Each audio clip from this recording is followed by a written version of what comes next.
before 1. Are there any questions from last time?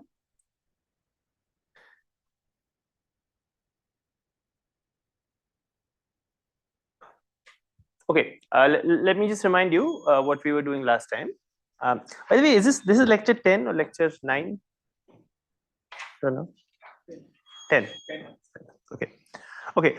Good. So last time we discussed the propagator, right, which we called the contraction, and that we defined as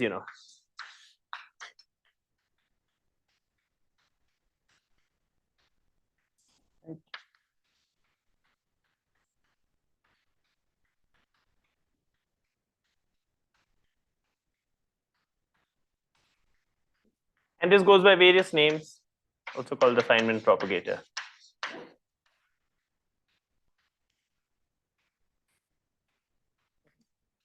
We spent a lot of time discussing this. And why did we spend time discussing this? Because this was the fundamental object that entered into Wick's theorem. Okay? And so in perturbation theory, this is the object we'll keep using, because remember, where we are going with this is that we first had some Dyson's formula that told us how to compute the interaction, how to compute the evolution operator in the interaction picture. And then from there, we used Wick's theorem to relate the product of time ordered propagators to normal ordered propagators and contractions. And this is the contraction. So that's where we're going with this. Okay. We had an expression for this. The expression for this was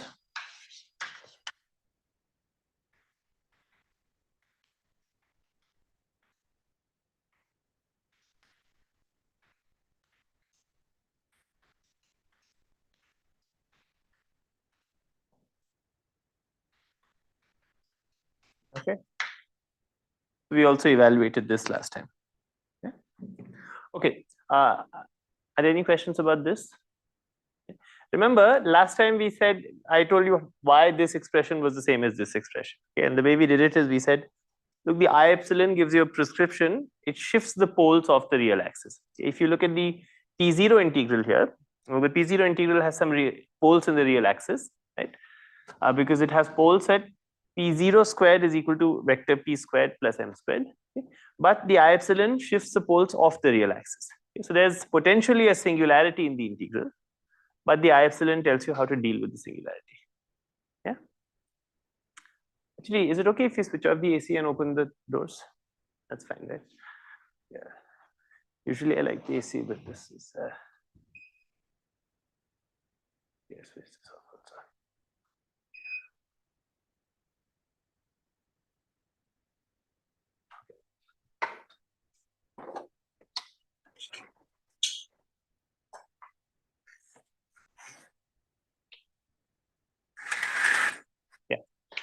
Yeah, so the I epsilon, what the I epsilon prescription does is it moves the poles, off the real axis, because remember, this guy looks like P0 squared.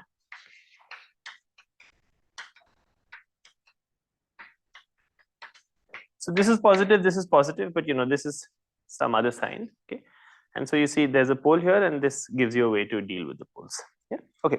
There's another way to understand this, which you should be aware of, and that is the fact that these kinds of expressions which have a 1 by I epsilon can also be understood in a different way. The result is that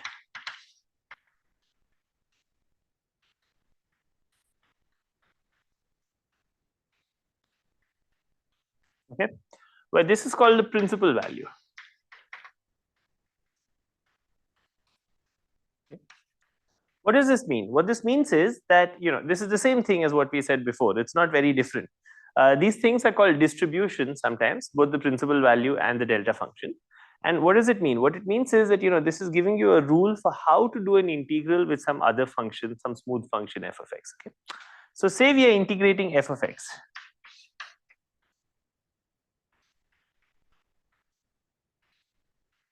It's important that this function is smooth at x equal to 0. Okay. If this function is not smooth at x equal to 0, then these kinds of integrals are not defined, or rather, it's very subtle to define these kinds of integrals. Okay. So when we define these distributions, we are always talking, these distributions really you should think of as functionals that act on a smooth function and give you a number when you do an integral. Okay. Are you familiar with this notion of distribution? So distribution is just a functional. It's like a machine. So you give it another function, like you give it this function f of x, and you do an integral. It tells you how to integrate, this quantity against f of x. So given a certain f of x, it will give you a number. The delta function is something of that kind. Right? The delta function is not really a function.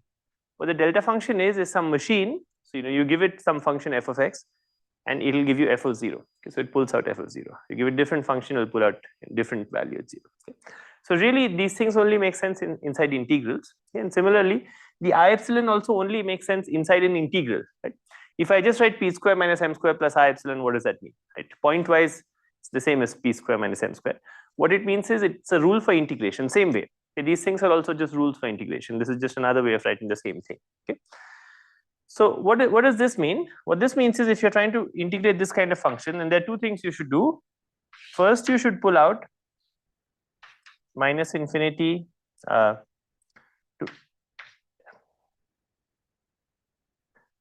minus delta. Okay. And then you should do the integral from delta to infinity f of x by x. And then you take the limit as delta goes to 0. This is the first part. This is what matches with the principal value. Okay.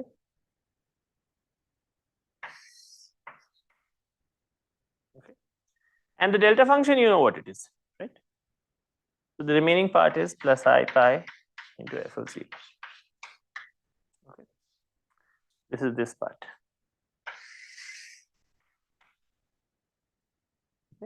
So what does the principal value tell you? Principal value is also a prescription for doing an integral. What it tells you is do the integral from this was minus infinity, it got combined here. Do the integral from minus infinity to minus 1 over delta. So we have something here, right? This is f x. Okay. So principal value says do it up to minus delta and do the integral from delta. So it's a particular way of taking the limit. You do it on both sides in a symmetric way, and then you take the limit, the delta goes to 0. This is the statement, of course, that you pick out the values at x equal to 0. Okay. So that's what it means to do these integrals. Yeah. Okay. Let's try and prove this formula. This formula is not so hard to prove. You see, the main thing you need to prove is when you look at 1 by x, what you want to prove is that 1 by x minus I epsilon 1 by x plus I epsilon is equal to twice I pi into delta of x. Okay. It's this delta function part that might be slightly puzzling. The fact that this thing looks like 1 by x everywhere else away from x equal to 0 is kind of clear. Okay. What you're worried about is what you do about the singularity at x equal to 0. Right? And so this is the part that we want to understand. And the fact that the imaginary part of this is I pi delta of x is equivalent to this statement, right? Because you take it, you subtract off its conjugate, you get this. Right? So let's see, what happens if you do this kind of a procedure, right? So what does it tell you to, so what I want to match is, I want to match it with this procedure we had earlier of understanding the 1 by x minus I epsilon as a pole prescription. Right? Let's say we do f of x by x minus I epsilon. Okay. What this does is this shifts the pole of x into I epsilon, right? It shifts it up. So it says that the contour should go below. So this is like doing the integral of f of x on this contour. Right?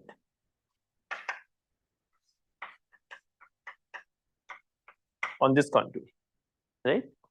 What about this? Right? This is like doing the integral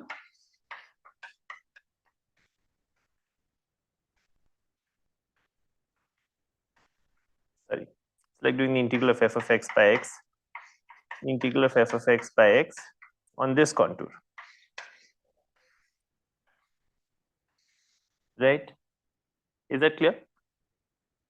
Is it clear that doing f of x by x minus I epsilon is like doing the integral of f of x by x on this contour? f of x by x plus I epsilon is like doing the integral of f of x by x on this contour. Is that fine? Okay, let's just mark the arrows also.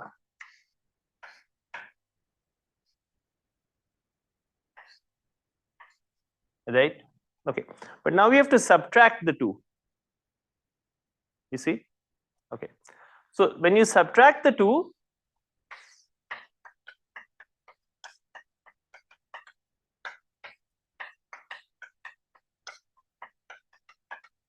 everything cancels except for this part. Right?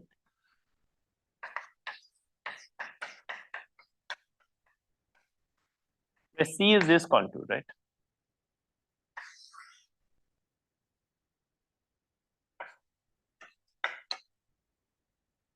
You see?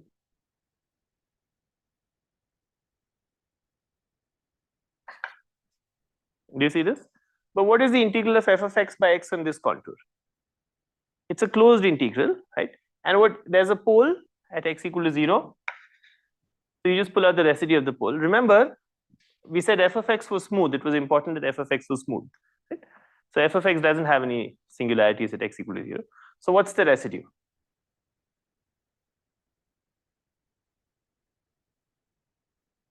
It's the value of the function. Right? It's f of 0.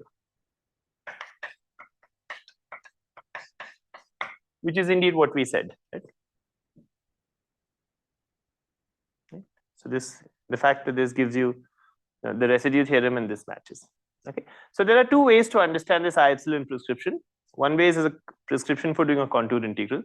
Another equivalent way is this way, which is also a prescription for doing an integral. Okay, they're both prescriptions for doing an integral. Okay.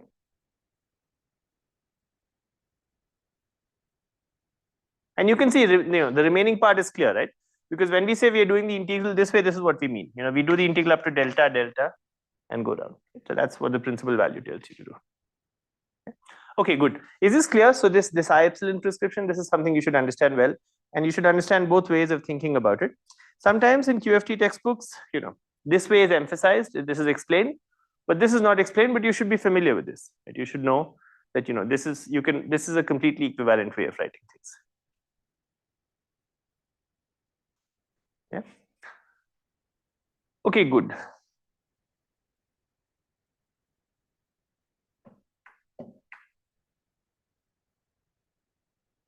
Questions about this?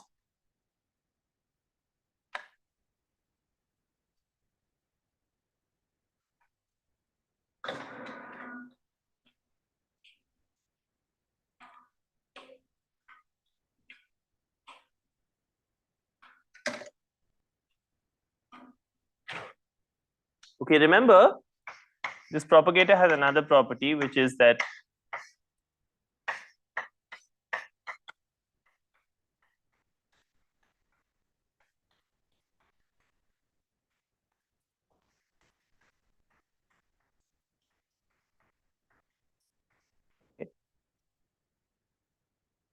minus I.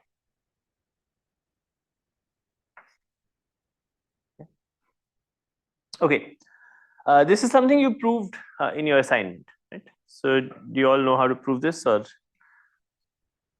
Okay, if you don't, then we can cover it in the tutorial. I'll say it in another way for a different propagator.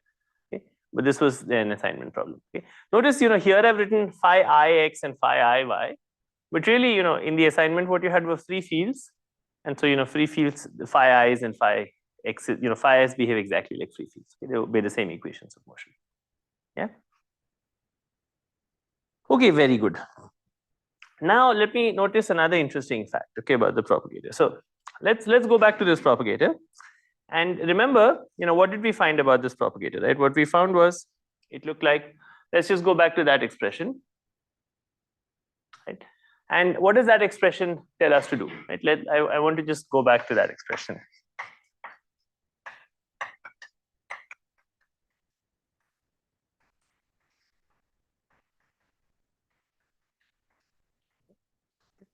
So say it happens, right?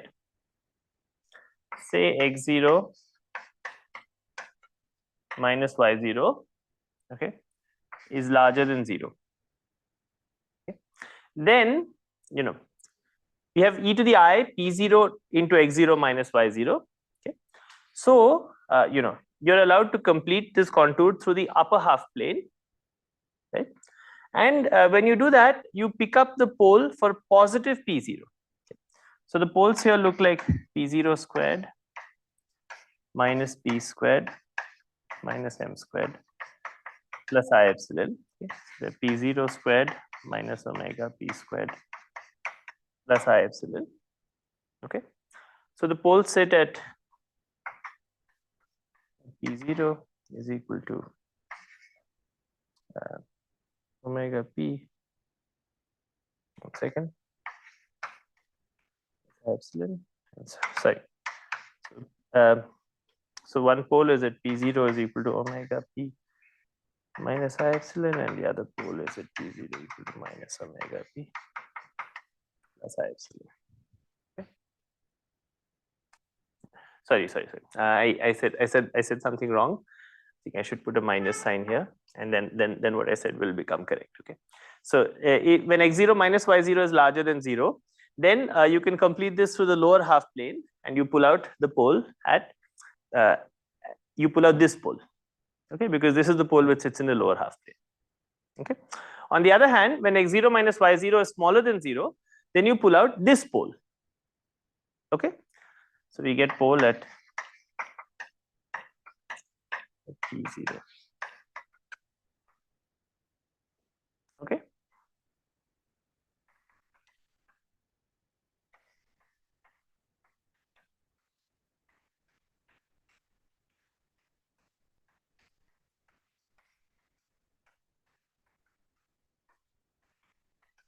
Is this fine? Okay.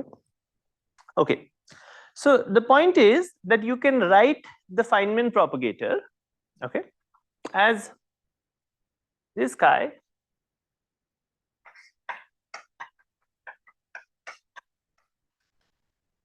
looks like the following. It looks like theta of x0 minus y0, okay, into e to the minus I k dot x minus y into theta of k0 into some function f of k. In fact, this function f of k is just delta 4 of k square minus m squared.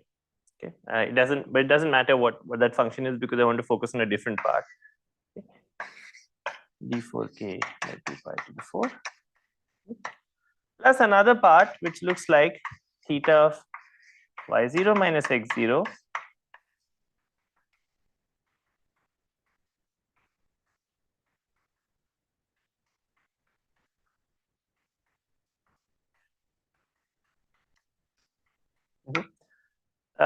we already worked out what this expression is. Okay, if you put this equal to delta of k square minus m squared, and you will get back the 1 by omega k that we had previously.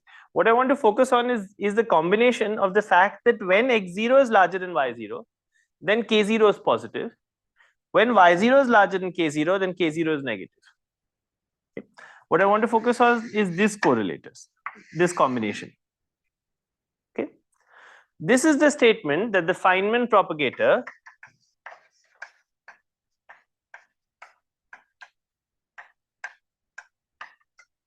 propagates positive frequencies forward in time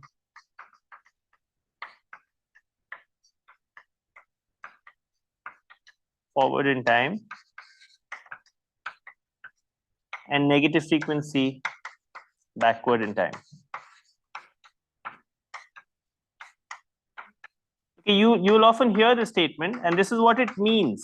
Okay, that the propagator has the property that it can be written as theta of k0, theta of x0 minus y0 into some function, and theta of y0 minus x0 into theta of minus k0 into some other function.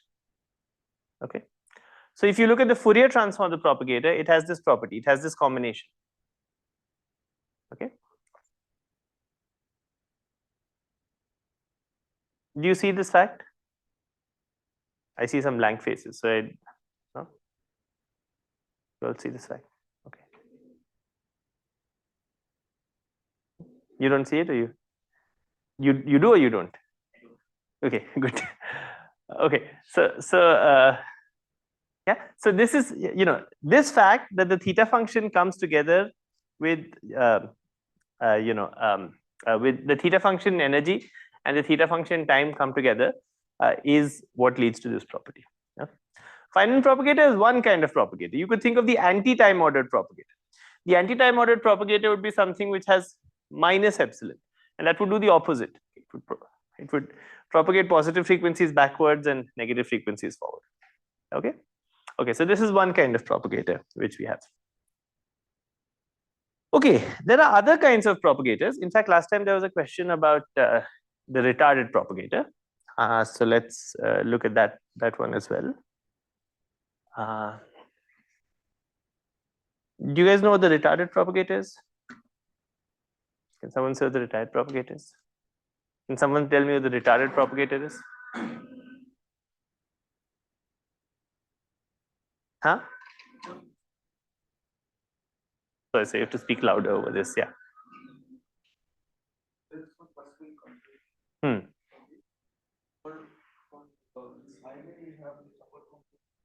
Hmm.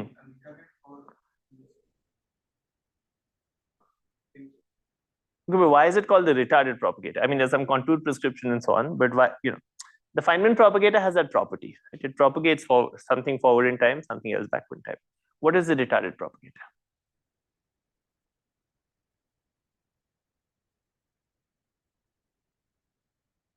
Okay, this is true. That's one property of the retarded propagator. But do any of you know what the retarded propagator otherwise is? Or?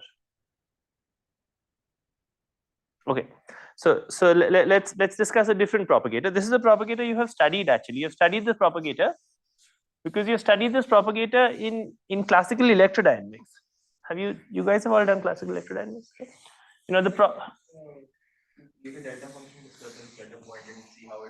Yeah, that's right.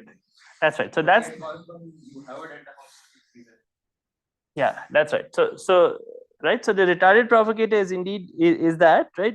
It tells you if you create actively intervene to create a disturbance, how does it propagate? We'll come to that interpretation in a minute. But what's the definition of the retarded propagator? Let me get my theta functions right, since as I said, I always use the opposite frequency from what people use. Okay. And I'll explain in a minute why this propagator has the physical interpretation that we just discussed. Okay. So the retarded propagator is this. Okay, this is called GR of XY. These are all interaction picture fields. In this thing, we are all talking about free fields, so it doesn't really matter. Yeah? Okay. So this is different from the by the way, notice that while I'm talking about free field, this is going to be a number. So I could take the vacuum expectation value, but I don't even have to. But if just to be consistent, if you like, you can take the vacuum expectation value. But this is a number, so it doesn't actually matter. Okay, whether you take the vacuum expectation value or not. Notice this is different from the time ordered propagator that we had in top. Okay? This is a different propagator. Okay?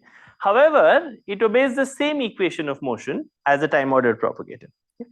And it obeys the same equation of motion, which is that del x plus m squared gr xy.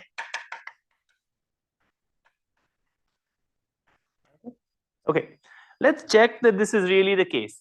That this, so if it obeys the same equation of motion as that, so these two differ by a solution of the free field equation of motion, because the inhomogeneous part that you have on the right side is the same. So the difference between this and this is some solution of this operator acting on something is equal to 0. Okay, so they differ by a solution of the homogeneous equation. Okay, okay. So all these different propagators that you have, they all differ by solutions of the homogeneous equation. Okay, good. So let's prove that this is the case. So you see, the first thing you have to do is you have to act with a d by dt. I'm just going to expand this term out. So the first operation I have to do is act with this, right?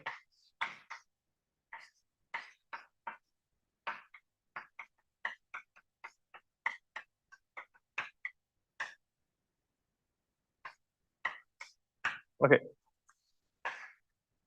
When I do this, I get two terms. Okay. What terms do I get? One term looks like a delta of x0 minus y0. But what does it multiply? It multiplies phi I of x, phi I of y. But remember, if you're at equal times, then phi I of x, phi I of y is 0. Okay. Phi and pi is not 0 at equal times, but phi and phi is just 0. Okay. It's just 0.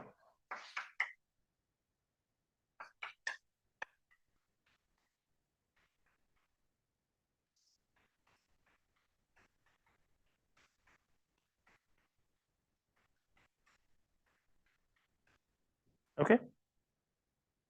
That's the first derivative. Okay. Let's act once more.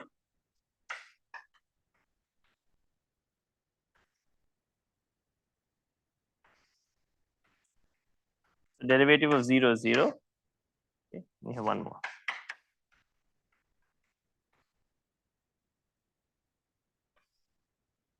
Okay. Okay, now you get two terms. Okay. What's the first term? The first term is when this acts on the delta. This acts on the theta and gives you a delta. But then what is this? This is just pi, right? With the sign that we have chosen, it's minus I. Okay. So it looks like minus I into delta cubed of x minus y. Do you see why this happens? Because this now becomes an equal time commutator, right? And the equal time commutator, we know what it is. The equal time commutator is just delta cubed of x minus y. So this becomes a delta 4 of x minus y as we want. And then there's another term. The other term is, oh, I should have been writing commutators here. This is not a correlator. Sorry, guys. Yeah. This was a commutator. It was important, yeah, not a correlator.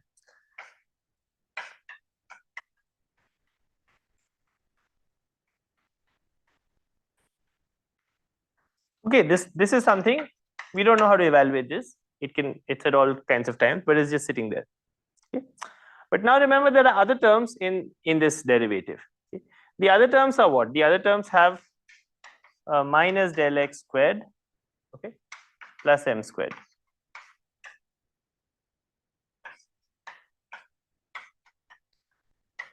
But this del x squared doesn't care about the theta function, right? So it just gives you 0 into, and it only acts on the x part.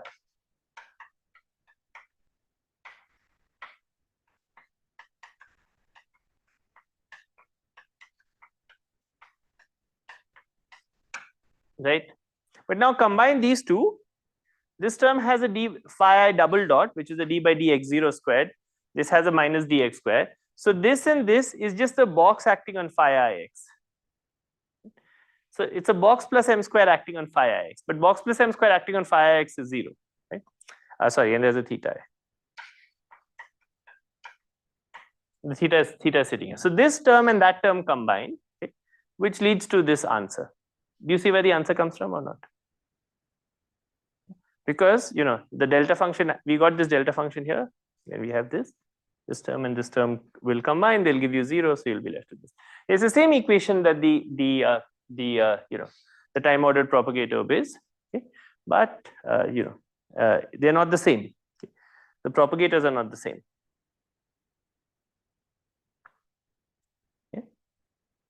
Okay. Let's work out the expression in momentum space, and then we'll come to the physical interpretation. This business of contours that we were discussing last time. So let's try and get that. Yeah.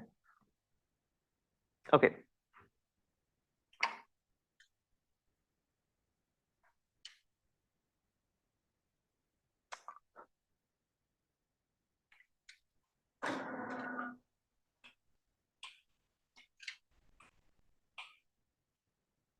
By the way, the Zoom people are there, right?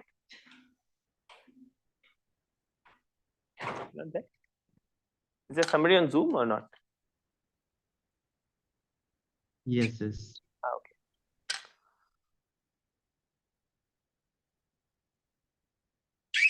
Okay. Are there any questions about what we just proved about the retarded propagator? Okay, I emphasize these propagators are not the same. Okay, they just obey the same equation of motion. That doesn't make them the same. Okay, good. Let's work out what the .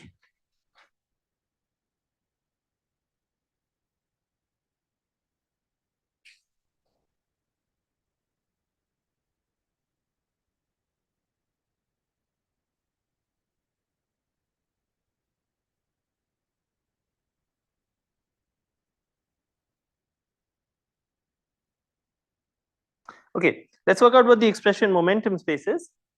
So let me remind you how the fields were written. Okay. So the fields had this expression e to the minus I k dot x plus a k dagger e to the I x. This is the interaction picture field. Yeah.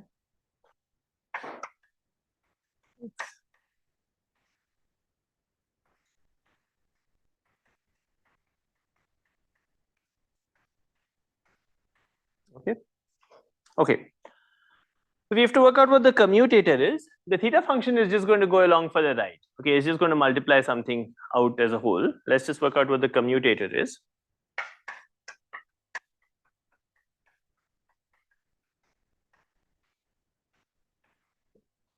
So it'll look like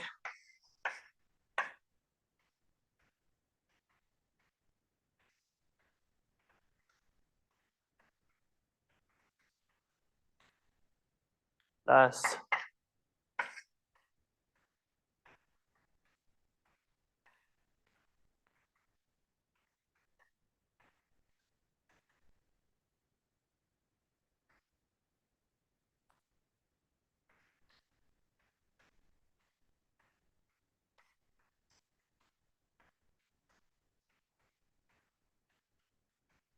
okay. Okay, but you know, we know what this guy is. We know this is just, you know, a delta function 2 pi cubed into delta of k minus p. This is just a delta function 2 pi cubed into delta of k minus p. So this whole thing, you know, just sets k equal to p. It gets rid of one integral and one 2 pi cube from here. Okay, so you can just drop the p integral. So what we get looks like e to the minus I k dot x minus y. Okay. And then from here, notice there's a minus sign. You know, ak into ap dagger is delta cubed of k minus p, but ak dagger into ap is minus of delta cubed of k minus p. Okay. We get minus e to the I k dot x minus y.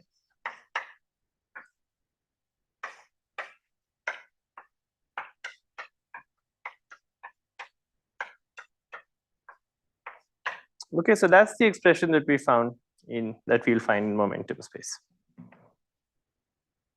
Okay. And there's a theta of x0 minus y0. So let's multiply it with that. That just goes along for the ride. Right? Okay, for now it just goes along for the ride. When we write the Fourier transform, it won't just go along for the ride. Okay. Okay. Notice, you know, what we have written right now is not quite the Fourier transform of the retarded Green's function, because we have this theta function sitting around. Okay. I claim it's, you know, you can just work it out directly by doing a convolution, but I claim that the Fourier transform can be written as, you know, this whole retarded Green's function can be written as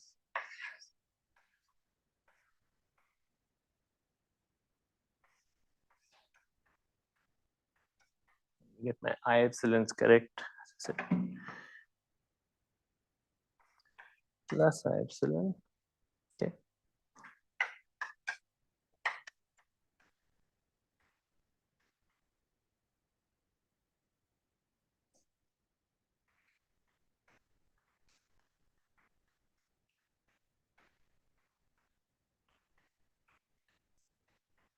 Okay. So, you know, what we have here is not an integral over d4k. Okay. I claim once you include the theta of x0 minus y0 and this twice omega k, you can write this whole thing with this I epsilon prescription. Okay, as 1 by k0 minus I epsilon square minus k square minus m squared. Okay, into d4k by 2 pi to the 4 into e to the minus I k dot x minus y. Okay, let's see that this works. This was a question somebody had last time about the commutator. This is the commutator.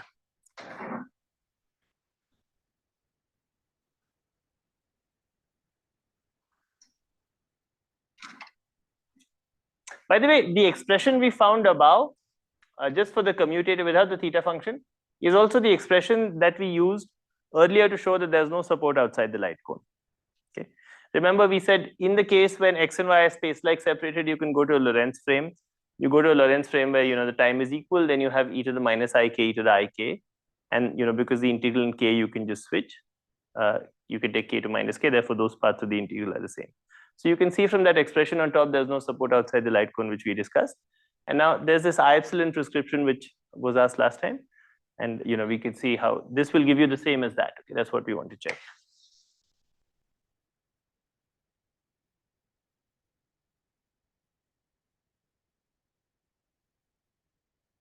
So the poles here have done something slightly different, right? Where are the poles of this guy?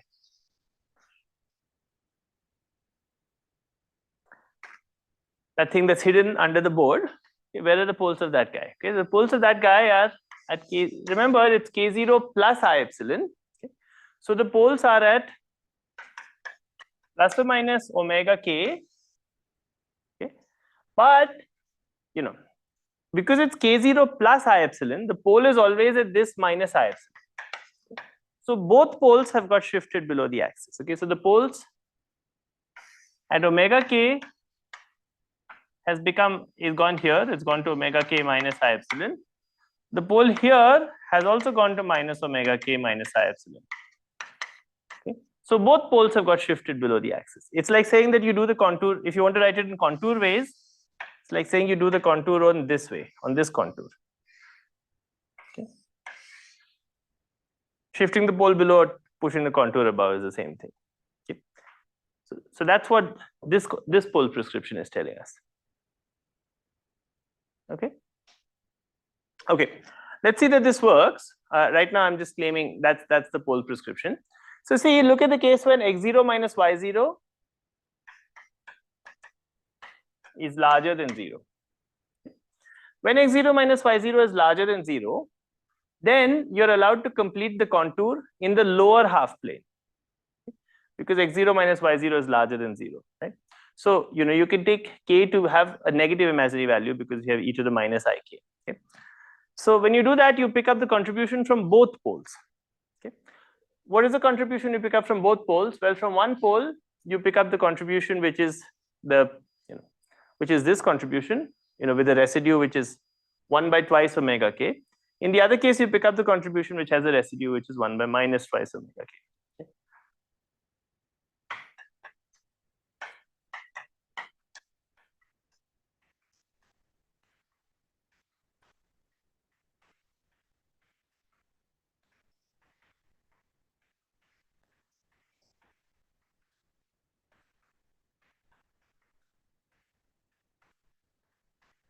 So see, what happens is you have to be careful about some number of signs. We're going clockwise. So there's a minus sign for that. So we get 2 pi I into minus 1 for orientation of the contour. And then we get the residue. So we get 1 by twice omega k e to the minus I k dot x minus y.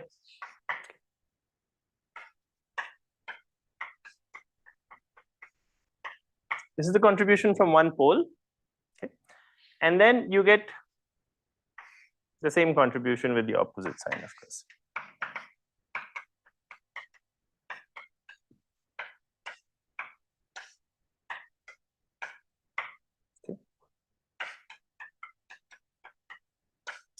All these signs work out. So, the 2 pi also cancels with that d4k by 2 pi to the 4. So we get back the expression we have on top exactly. Okay, which is the expression we've written there, e to the minus ik. Okay, notice what happened here, by the way. What happened here was, I wrote this as e to the minus ik dot x minus y, which is what we had in the first place. Here, what happened is you got e to the I, only the sign of k0 changed. When I write this kind of expression, and I have a I should have been a little more careful. Sorry, I should have written this as d3k. Okay. When I write this kind of expression and I write a d3k, but I write a 4 vector, it's understood that the 0th component is set to plus omega k. Okay. So here, because we picked up, this came from the pole, this pole, k0 got set to plus omega k. Here, k0 got set to minus omega k, and you might have said, how did you change the sign of the full 4 vector? right? Because what we actually had was e to the minus I k dot x minus y. In this expression, we had e to the minus I k dot x minus y. And what we found was e to the I, what we found was that k0 got set to minus omega k. But what I've written here is the full e to the I k dot x minus y. So I've also flipped the sign of the d3k. But remember that we can always do for free, right? Because the integral over d3k runs over plus k and minus k. So we can always flip that sign for free. Okay? So there's a slight additional step here which we've hidden. But other than that, you see we get the right expression. Okay? When x0 minus y0 is positive. When x0 minus y0 is negative, then we complete the contour in the upper half plane.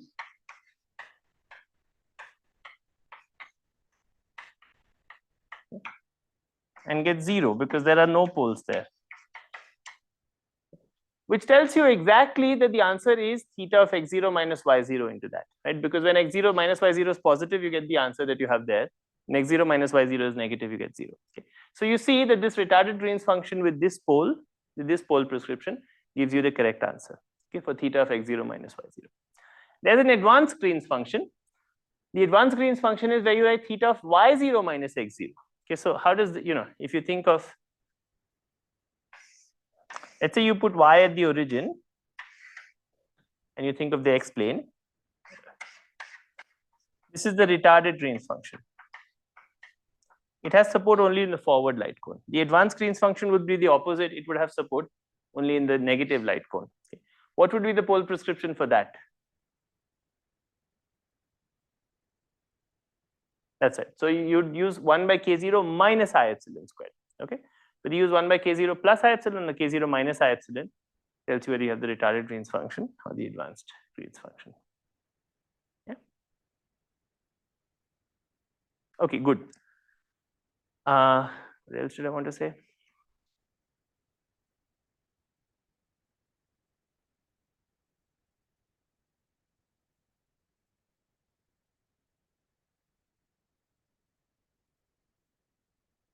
Yeah. Okay, good. Let's go back to the physical interpretation that we had. Right? Why is this the propagator that you study in electrodynamics? Okay? And this is something important which you should understand. What's the significance of that contribution? Okay, let me read that expression there, the theta of x0. Right?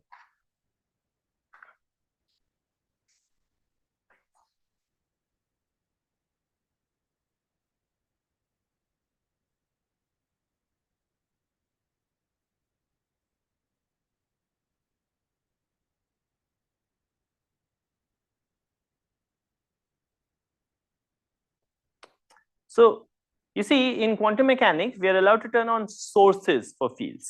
Okay? A source is just a unitary operator, right? Remember, we are allowed to do simple unitary operations. That's what we are allowed to do to modify the state. Okay? So say we do the following. Say we turn on source at y. Okay? That is saying that you take the state psi to e to the I, something like this.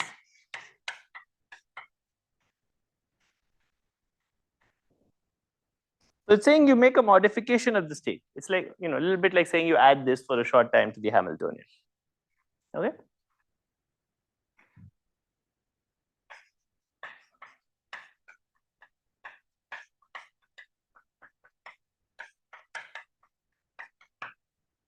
So what happens? Well, you have to measure this, right?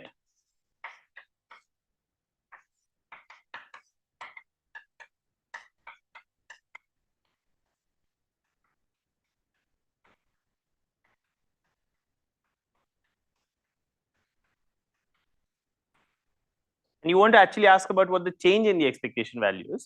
So you can subtract off the expectation value of psi itself. This tells you if you turn on a source phi of phi, how much does the expectation value of phi of x change? Okay. Well, how much does it change? You can see how much it changes. So the first order term, if you expand out the unitary, is just the expectation value. The next order term is just integral j of y, okay, into phi of x, phi of y.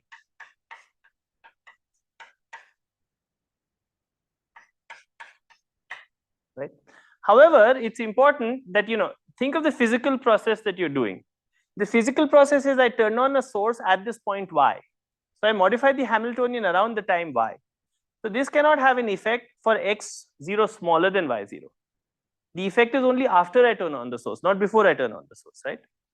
So you should multiply this with theta of x0 minus y0.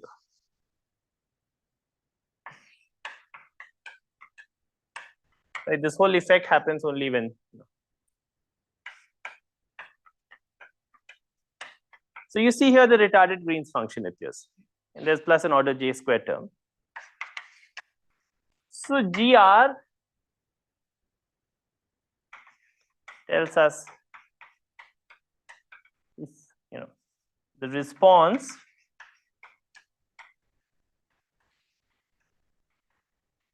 to a disturbance. And this is why in classical physics, which is, these are the kinds of experiments you often do. You have some point charge at some point. You ask, what is or you move the charge, and you ask, how does the electromagnetic field respond? Okay. And so that's why GR is physically an important thing. Okay. This is not quite what the Feynman propagator does. Okay, the Feynman propagator is what appears in perturbation theory, and it's important, but it's not the retarded propagator that appears. But in classical mechanics, the retarded propagator is very important because you're often asking exactly this kind of a question. Okay. So this is the retarded propagator. This is why it's the commutator, because of this process that I just explained. Because you should think of turning on a source as acting with a unitary operator. And looking at the effect on the expectation value gives you a commutator. The action of the commutator is only at late times. That's why there's a theta function. Okay. And you see here, this is the retarded Green's function that we've been studying about. Okay, so this is what I want to say about the retarded Green's function. The retarded Green's function is the commutator multiplied with a theta function. There's a certain pole prescription for the retarded Green's function, which is this. Okay? And physically it tells you the response to a disturbance.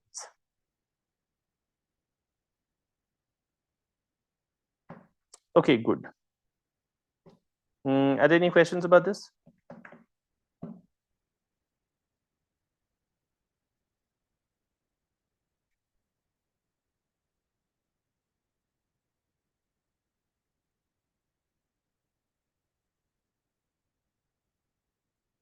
Okay, fine. You should also be aware of what's called the Weinberg function. The Weinberg function is the following.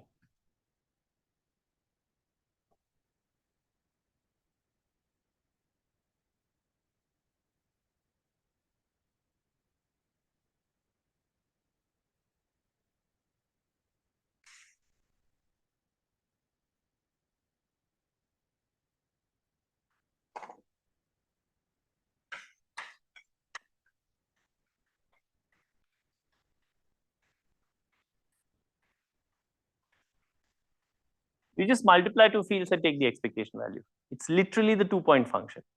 No time ordering, no retarded, no commutator, nothing. You just take the product and take the expectation value. This is called the Weinberg function. Okay. In this, you just pick an ordering. I chose that x is on the left of y. So it's not symmetric in x and y. I just chose that x was on the left of y. Okay. So you can call it. It does depend only on x, y, but Okay. Okay. What equation of motion does this obey?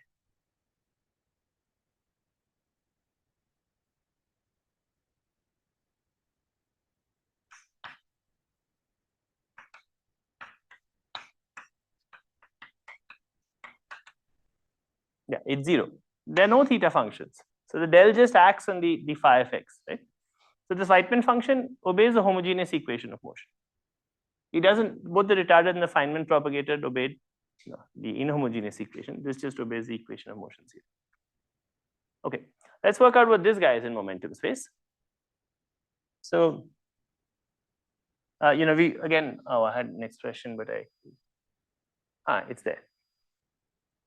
I'll put interaction picture here, but all these are free fields. Okay, whatever I'm saying is free fields.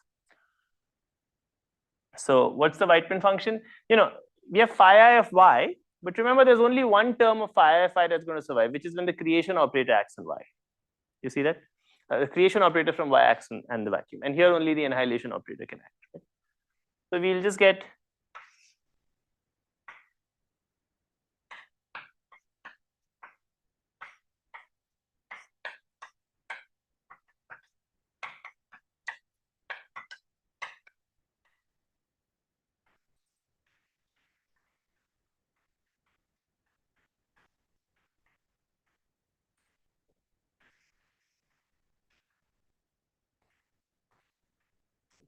this is the expression that we'll get for the Weightman function in momentum space.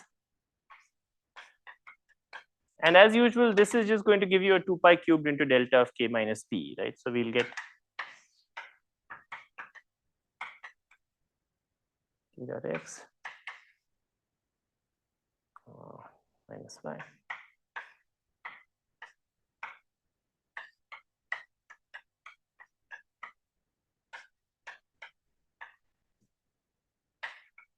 Okay, so it's very simple in some ways.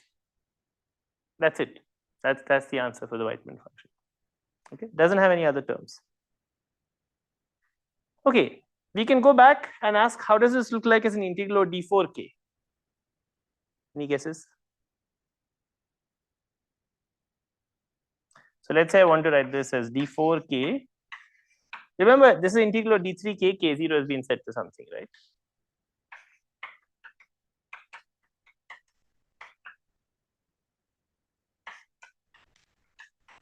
Okay, what should I write here?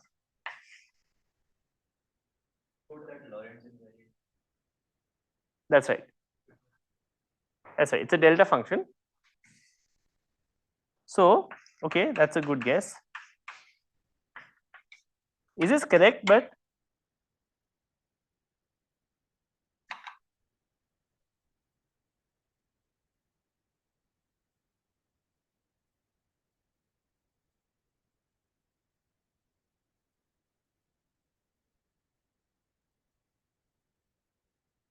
good. What theta function?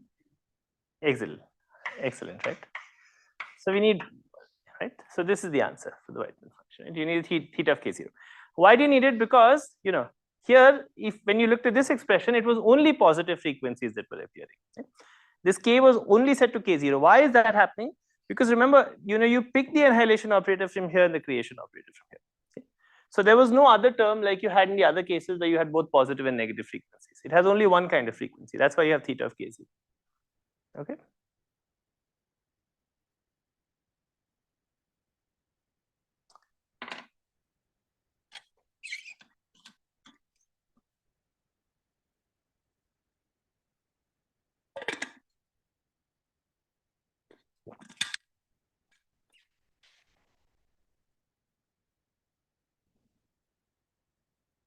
Okay, let me say something else that's important about these Weightman functions, which is the following.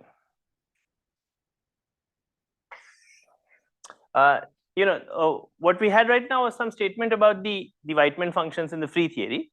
But in fact, what I'm about to say is a very general statement. It holds, you know, for Weightman functions, even in the interacting theory, even if you have full Heisenberg operators. So look at this guy. Okay.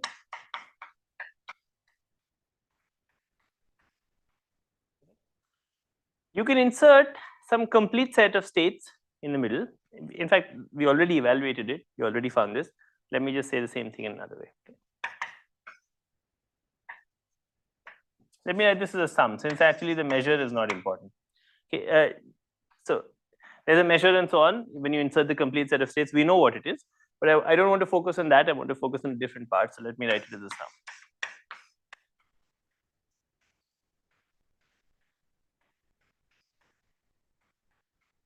Okay, we know this measure is d3k by 2 pi cube, but we don't need that right now. Okay. Okay.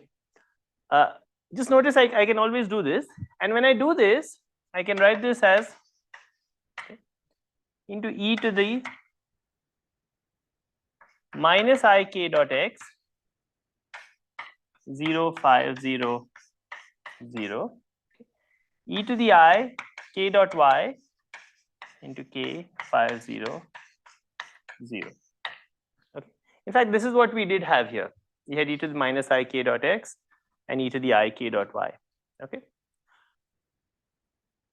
Okay. But now notice, and this is basically what we said earlier, Uh, huh? That's K, yeah. I wrote what? Ah, this is K. Yeah, yeah. This is K. Yeah. Some okay. Yeah. Okay. Now, in this case, we evaluated it, but if this had been some interacting field, even then you could have put some complete set of energy momentum eigenstates, okay? And you would still have got some expression like this. Okay? You would have had one particle, maybe two particle states, and so on, but you would always have got some expression of this kind. Okay? So, which looks like sum of k e to the minus I k dot x minus y.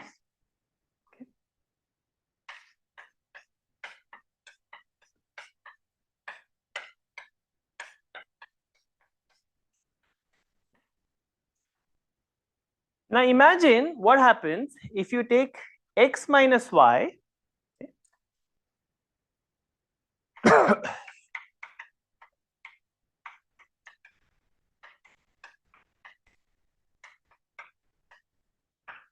okay, this is where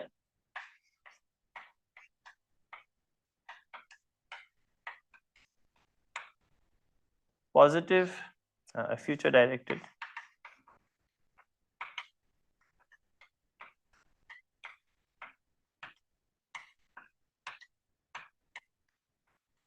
imagine taking this variable x minus y and extending it in the imaginary thing. Okay? This is actually a 4 vector. It's not a single complex number.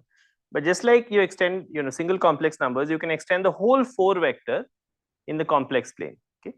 This is now a complex 4 vector. This thing, whatever the psi or zeta, whatever it is, okay. So this thing is a future.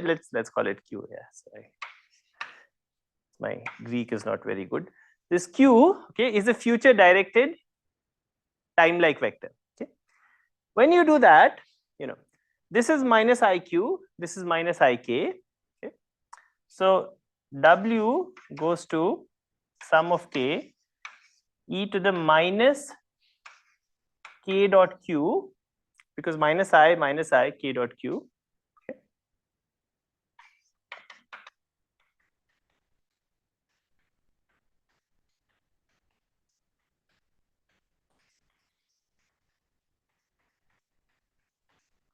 Okay. So it's the same sum as before, but every term is weighted by minus K dot Q. What is the sign of K dot Q?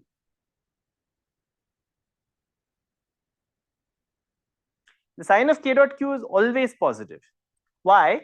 Because Q is future directed time-like, K is future directed time-like. If you take two future directed time-like vectors and you take the dot product, you always get a positive number, always. Okay? Because in the metric convention we have, you get K0 times Q0 minus K vector dot Q vector.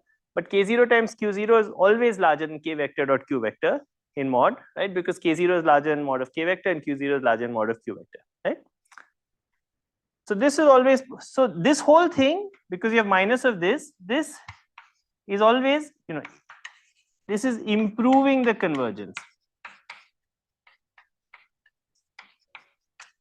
So see, if the original expression, had some behavior, it is sum over K. If it was, if the series was converging, then after you add this minus Q dot Q, the series is always converging better because it's improved the convergence. Okay. So adding this kind of thing, improves the convergence. Therefore, if originally the expression, whatever you had, was not singular, the expression after this continuation cannot develop a singularity. Okay. So the Weitman function is analytic when x minus y is extended in this plane. Okay. This is an important result. Okay.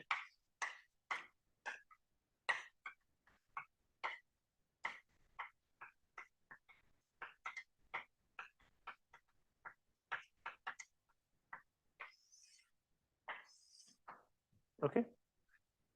So the Weitman function is analytic under a certain extension in the future light cone. Okay. The other Green's functions that we have talked about do not have this property. They're analytic when x minus y is extended in this way. They have different analyticity properties, but the Weitman function has this particular analyticity property. Okay.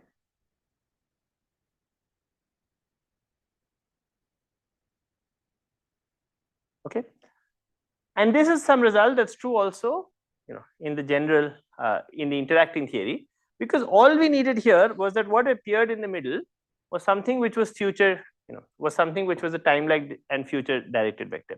So what we really needed here was the fact that energy was positive and that the energy of any state is larger in norm than the momentum. That is true not just for one particle state, but for all particle states. It goes by a name, it's called the spectrum condition in the quantum field theory. It tells you that the energy of all states is larger than the magnitude of the momentum. Okay? So even in an interacting theory, this property is still true. It doesn't rely on the specific expression that we found. Even in the massless case, it's true. Because you see, it's a null vector there. You can have some null vectors. But if this q is positive, is future directed time-like, then this k dot q still has this nice property.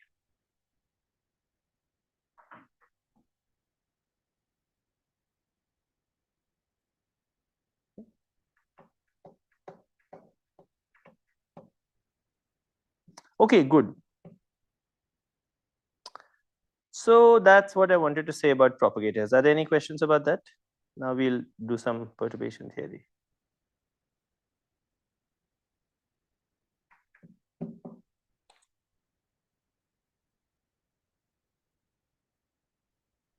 Okay, good.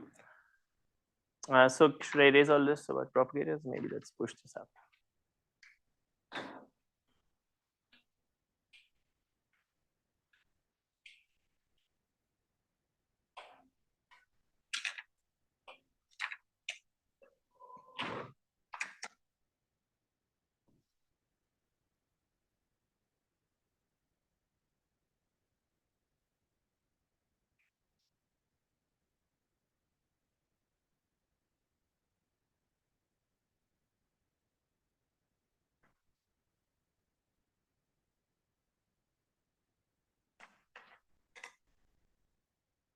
Yeah. Okay, good.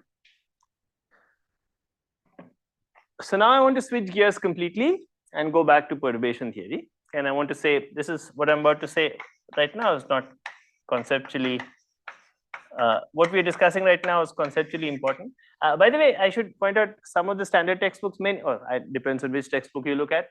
Well, every textbook will have a discussion of the time-ordered propagator. Not all textbooks will have a discussion of the retarded propagator, and few textbooks will have a discussion of the Weinberg propagator and this thing. So just make sure you take these notes. Yeah. You'll always find this material if you look, but you just have to. Yeah. Okay. Good. Okay. Good. Now I want to say something about normalization. Okay. So I'm going to move from something conceptual to just some mechanics of how we do perturbation theory. Okay. So far we've been normalizing our states in something which was convenient for us, which was. Okay. However, there's a little bit of a problem with this normalization, right? Imagine doing a Lorentz transformation.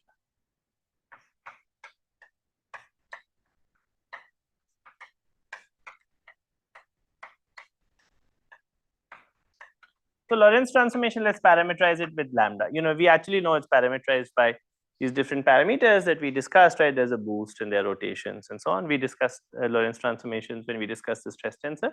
Okay? But let's just, parameterize a Lorentz transformation by some matrix, which is lambda. This is a matrix which lives in some group, which is called SO31. Okay? But it's some matrix lambda. Okay. Okay.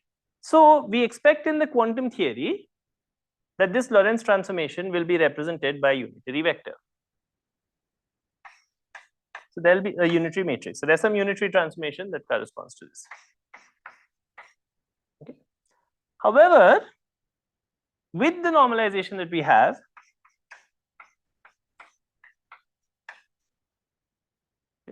rather we see there has to be a number in front. Why is that the case? Why does there have to be a number in front? Because say it was lambda k. Okay. Then we would find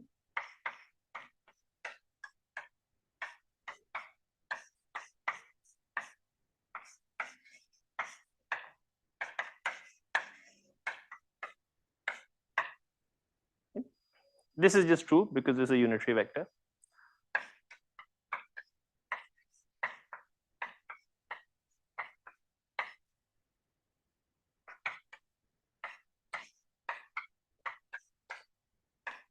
Why? Because this is a delta cubed of lambda of k minus lambda of k prime. But a delta cubed of lambda of k minus lambda of k prime is not the same as a delta of lambda of k prime minus k. Even a delta cubed of twice k minus twice k prime is not the same as delta cubed of k minus k prime. Remember, because the delta function, when you transform things, transforms with the Jacobian factor. Okay. So it can't be that u of lambda k just gives you lambda k. If it did give you lambda k, you would have a contradiction. Do you see why you would have a contradiction? Okay. In fact, there's a factor you can work out, and the factor is just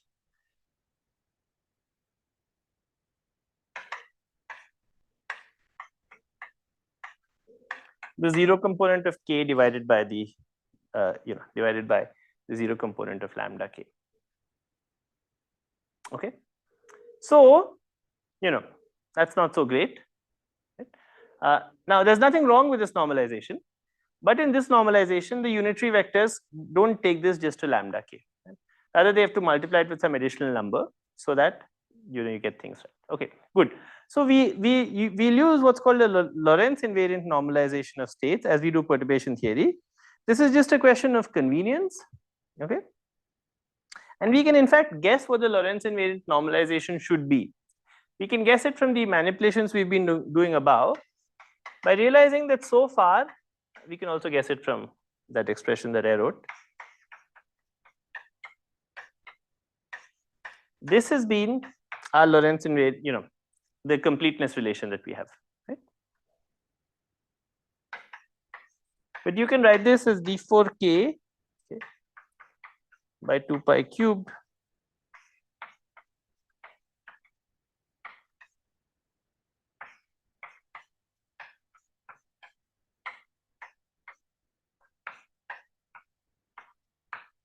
okay.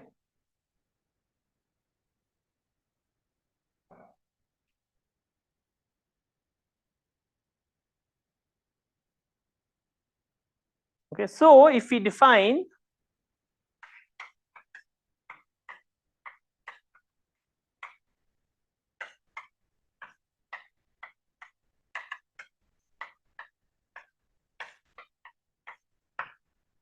say we just define some new states which have the property that you've multiplied them with square root of twice omega k, then this would become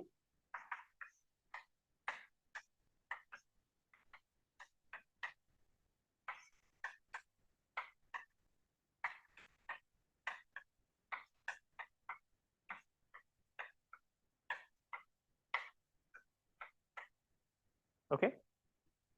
And now you see the completeness relation looks like it's Lorentz invariant. Okay. And indeed, you can check that with this property, you now have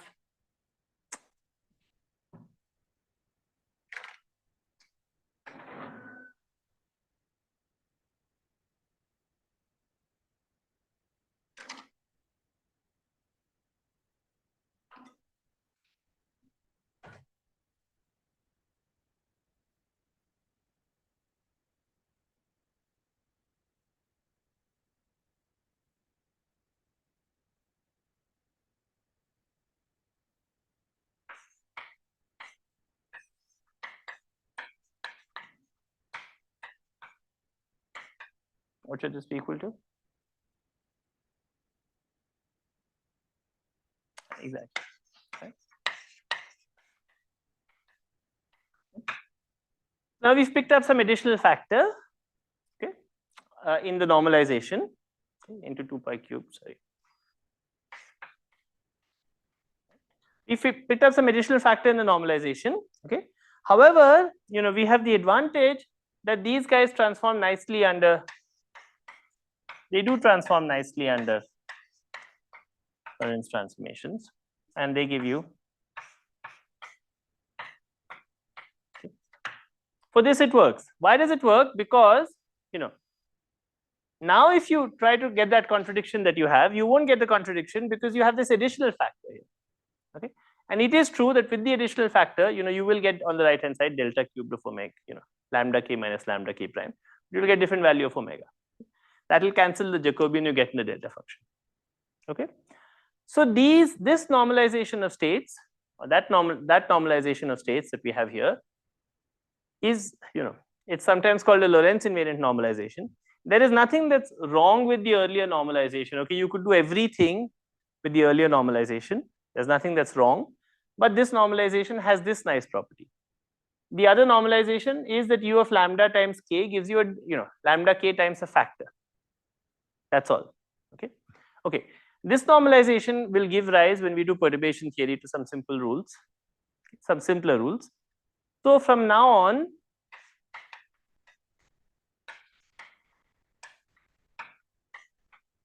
k means k nu. Okay. So we are going to change the normalization that we have. Earlier we used a different normalization, which was convenient for us so far, because so far it wouldn't have been useful to carry around these factors of twice omega k. In perturbation theory, when we do it, it will be convenient to use these normalized states, okay, not the earlier states. So from now on, I'm not going to write k nu. I'll just write k. And what I mean is k nu, where the completeness, the normalization is this, and the completeness relation is the one that's hidden under the board. Okay. Okay, good. Is this clear? Okay. Yeah, good. So that's right. So we once again want a k dagger of 0 to be k, okay, with the new normalization. So now we want a k times a k prime dagger, okay, to give you twice omega k times 2 pi cubed times delta of k minus k prime, as opposed to just 2 pi cubed, okay, which we had earlier.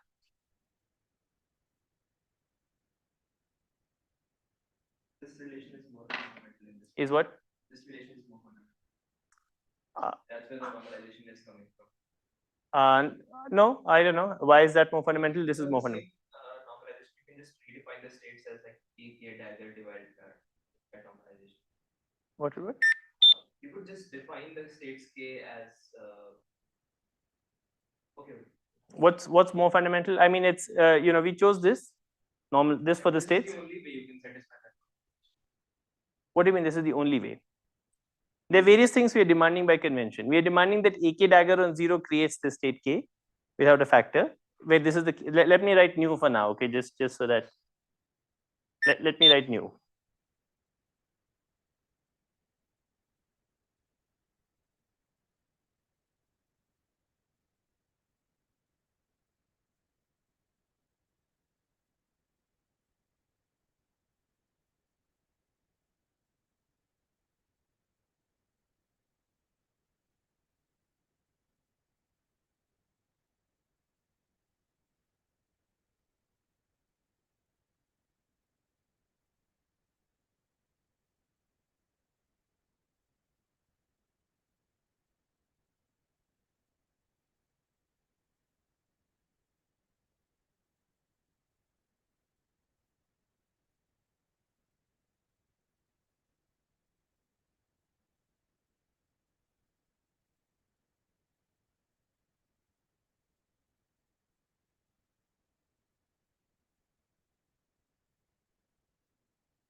So this guy contains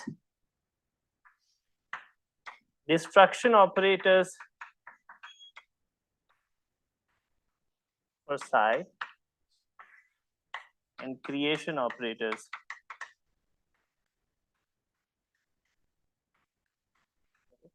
So remember this complex field that we have, and this is something which we did look at it earlier, right? When we looked at the complex field or not?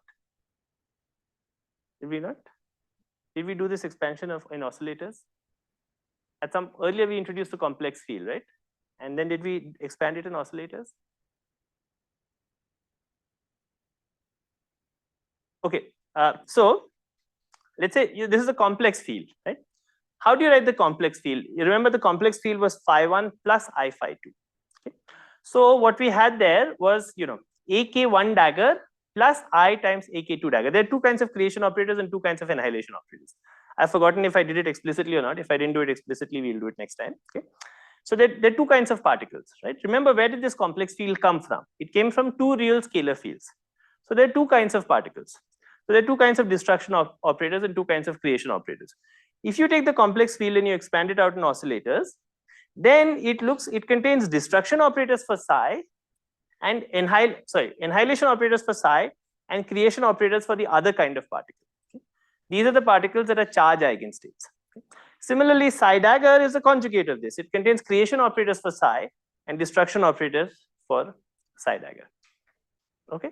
If I did not do this expansion last time, when we introduce the complex field, I'll do it explicitly next time. Okay. Okay. So these are the models that we are going to consider. So let me just remind you what we did today. We considered different kinds of propagators. We revisited the time-ordered propagator, and we pointed out how it propagates positive energy to the future, negative energy to the past. We looked at the retarded Green's function, which has a physical interpretation that it's tells you how a system responds to a source or to a disturbance.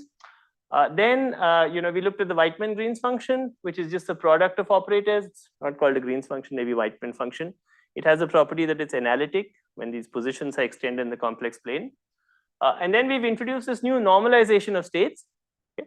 The important part of the normalization is that we want the states to transform as to have satisfied this equation that we have here. Okay? By the way, how we normalize the creation and annihilation operators is a little bit up to us. Okay? We can normalize the creation operators that way, and then we'll get this twice omega k here, or we can normalize them in a different way.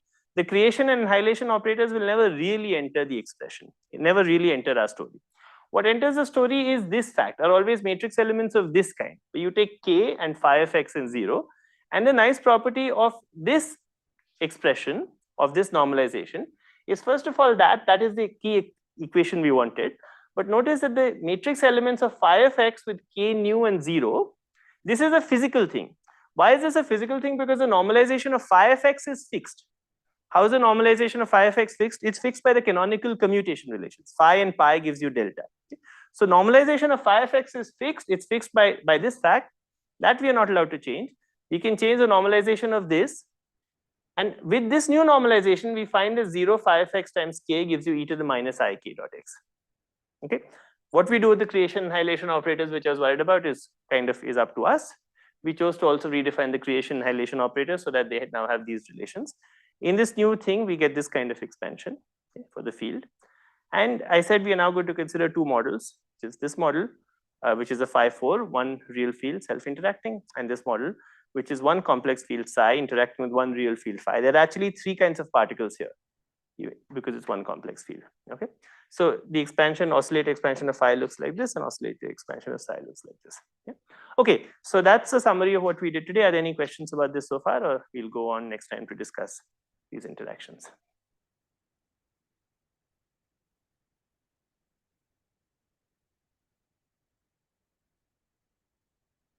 Okay, so let's stop here.